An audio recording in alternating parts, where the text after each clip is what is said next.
Hello guys, and welcome to this quick video for us to know how to decide if your restoration is good by looking at the radiograph and your clinical examination, or if you need to replace your restoration, right? The restoration of your patient. And it's very simple. You need to check the principles of dentistry of radiology as always, but paying attention in the restoration according to the principles of restorative dentistry. Let's see how to do this now. So let's start with this case here. Let's see the radiograph of the left side of your screen now and the image.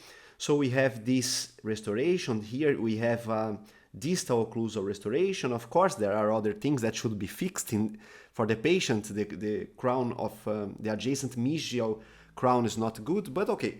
Let's just comment here. You are seeing, of course, even shadows here, of course. So we have here shadows, for example.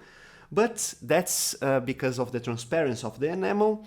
You need to evaluate the radiograph now because this could be caries or not. Depends if the restoration is old also.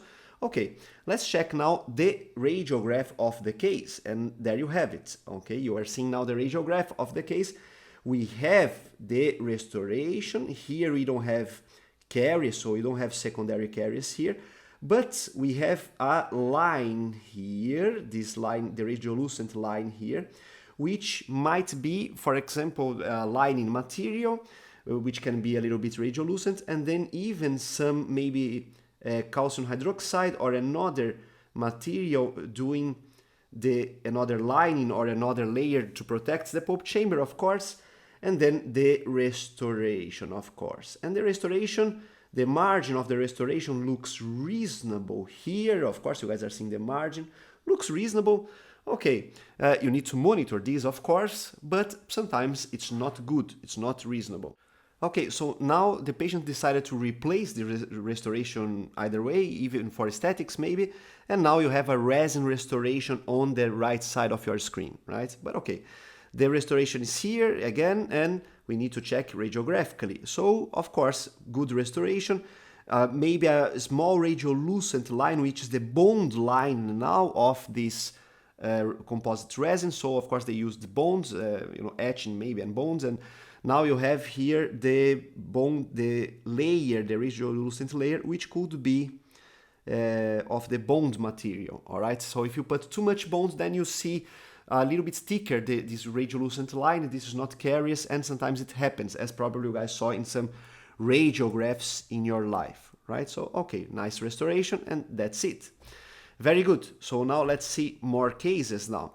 Here you have something else. It's different. Bite-wings radiograph are the best ones to check the borders of your crown, and this is not the only problem. Let me turn on again my Apple Pen to show to you guys that even the border is not good. You have overhangs. Look at this. Can you leave the patient with overhangs? No, you should replace this. This is bad for the patient. This will lead to food packing. You should treat this, okay? This is overhangs, not good at all. But you also have the recurrent caries, as probably you guys saw. This is not cervical burnout. This is cervical burnout. Okay, this is caries, of course. Compare the radiolucency of this. If you guys don't remember how to tell if it's cervical burnout or caries, we have a video only explaining this. Go back to the video. I will add the link on the top right corner of this screen. It will show up at some point. All right, here we have initial caries, but okay, no problem. So then you just monitor the rest. All right, nice case. Let's move on. So, okay, you would check quality of restorations and also quality of crowns. The quality of crowns, okay, the borders look reasonable, but then we have another problem. Look at this, guys. So we have here this problem here.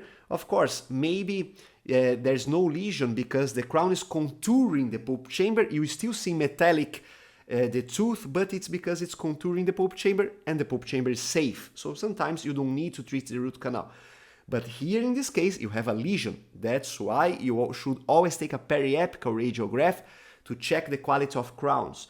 Because especially if the tooth is symptomatic, because now, of course, this should be symptomatic.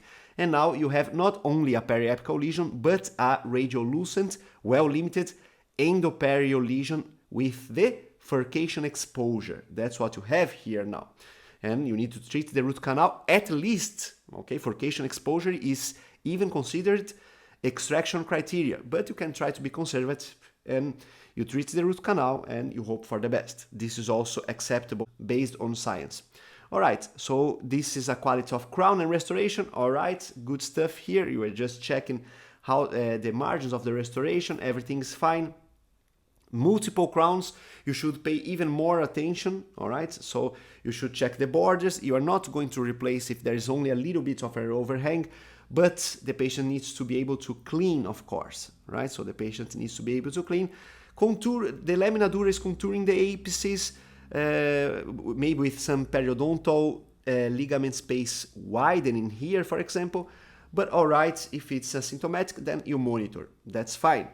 Look at this video. So now we have the restoration of the lower molar.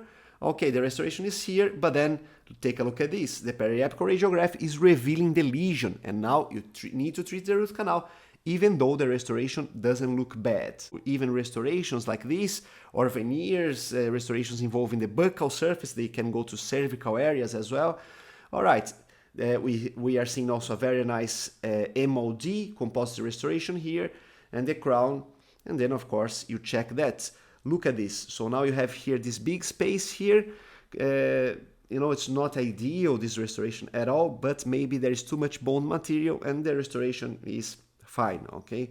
It's hard to tell if this is recurrent caries, but of course, you would correlate with your clinical examination, patient history, and so on. All right, here, of course, what you have, you can pause the video if you want, but of course, you guys know that we have a huge, okay, not only in the distal side, but even to the middle of the restoration, you have, of course, recurrent caries. So you're going to clean, you're going to remove the entire restoration. Don't try to keep the restoration, not even part of it. You're going to clean everything and replace the restoration. Very good. And the adjacent one is fine. All right. So for every case, look at this. Here you don't have cervical burnout, you have caries as well. Okay, you just compare with the other side where you have cervical burnout. So amazing case for us to understand. We have periodontal ligament space widening on the apex, which is a sign of inflammation and infection, of course. All right, hope you guys like. Please hit the like button, subscribe, come as a member as well to help supporting this YouTube channel, to support our efforts here, and see you guys very soon.